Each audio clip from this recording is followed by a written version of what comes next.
Hello expats! Do you need an easy, understandable explanation of the Swiss three-pillar pension system?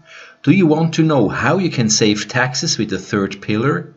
Do you know the tips how to improve your pension and what happens with your money when you leave Switzerland?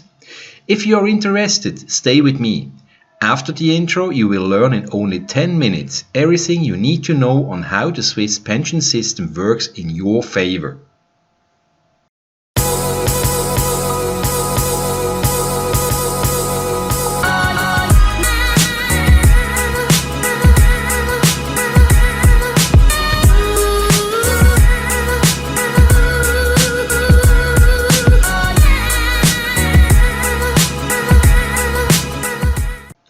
The Swiss financial security in retirement rests on three pillars: state, occupational and private retirement provision.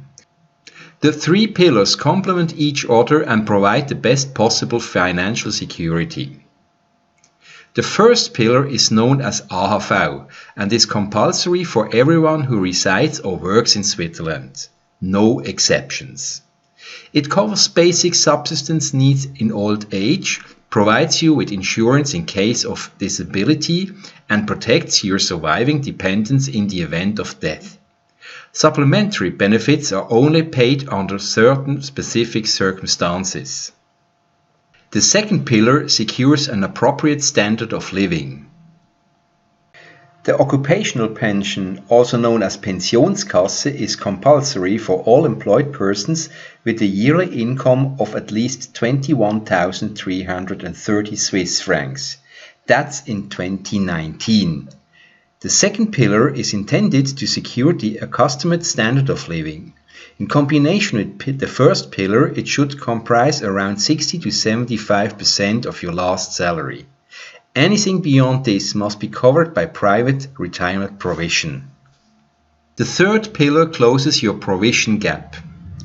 The first and the second pillar often aren't enough to sustain your accustomed standard of living in old age. The third pillar lets you close that gap. Payments are voluntary, but you will also save on taxes with the Pillar 3A because you can deduct the paid-in amounts from your taxable income. Why are private provisions so important? The first pillar, the so-called AHV, and the second pillar, the Pensionskasse, cover only about 60 to 75 of your last salary. Depending on your income and your employer, it may even be less than that. The third pillar, which is supported by the Federation and cantons through tax breaks, is intended to supplement one's income after retirement.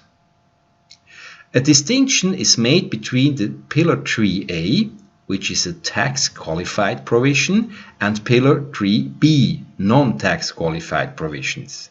Pillar 3A is capped at an annual maximum of approximately 6,800 francs and subject to certain restrictions.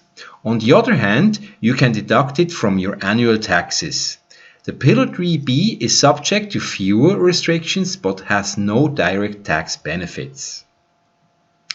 You can build your third pillar with any Swiss bank or any Swiss insurance company.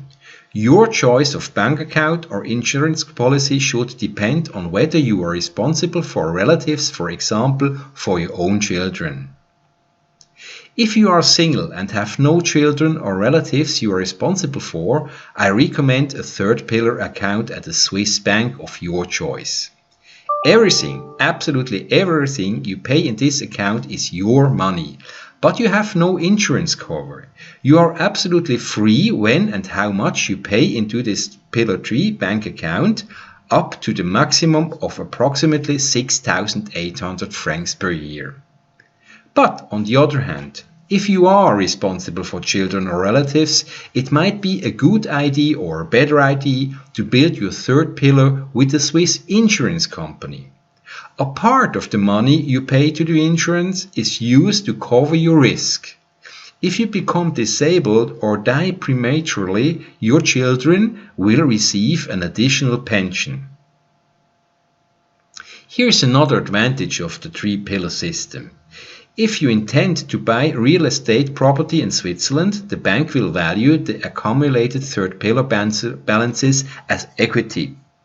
Even better, once you own real estate in Switzerland, your bank accepts third pillar contributions as indirect amortization. So the tax saving goes on while you pay back your mortgage. It might also be a good idea to increase your second pillar. That's also possible. In certain circumstances, it may make sense to pay more money into your pension fund than stipulated in your employment contract. For example, if you were without a fixed income for an extended period, or if you would like to optimize your taxes, you can then make a purchase to increase your retirement savings. Furthermore, you can deduct this amount from the taxes too, as with the Pillar 3A. If in doubt, ask your HR department. And what happens with your money once you decide to leave Switzerland? Third pillar. If someone decides to leave Switzerland and permanently live abroad, no matter where, Pillar 3A plans can be cashed in. When this should be undertaken may be a question of timing, as many countries levy taxes on a lump sum payment from a Swiss private pension fund. It is therefore often advisable to cash the Pillar 3 shortly before departure and have it taxed at the very favorable Swiss tax rates on capital payments. In some circumstances, it might even be an option to maintain the Pillar 3A plan to benefit from the insurance and some Swiss franc savings in Switzerland. This is mainly possible if you have taken out Pillar 3 as an insurance policy rather than as a bank fund. What about the second pillar? Company pension schemes follow rules that are more rigid, in particular between Switzerland and EU EFTA countries. Contrary to Pillar 3A savings, Pillar 2 benefits cannot be withdrawn if you are moving to a EU EFTA country and will begin paying contributions there. In this situation, the money in your second pillar plan needs to be deposited on a vested benefit account in Switzerland and will only be paid when reaching retirement age or when triggering another incident that grants early access to the funds. This is only applicable for the mandatory portion of your company pension fund. Many individuals with higher income will contribute to a Pillar 2B plan, also known as Senior Management Plan or similar. These funds, like the Pillar 3A money, can be withdrawn even when relocating to an EU country. When moving to a country outside of the EU, all funds in the company pension can be withdrawn. This is, depending on how long you contributed in Switzerland, a decision you will need to evaluate carefully. As your employer contributed at least the same amount as you did, the funds can be significant. You may not want to see a lump sum payment taxed in your new country of residency.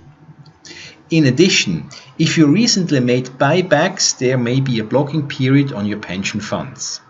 Finally, yet importantly, you should also consider the aspect of personal protection, as the pension funds cover you against the risk of death and disability. So, if you withdraw your pension funds early, comparable protection coverage should be taken out, for example with an insurance company. At the end, pension money on a Swiss vested benefit account can be considered as relatively secure. If you have any further questions about retirement and provision in Switzerland and how to save taxes, I am happy to help you. Please contact me by email only. Please do not call me. Thank you very much and thank you for your attention.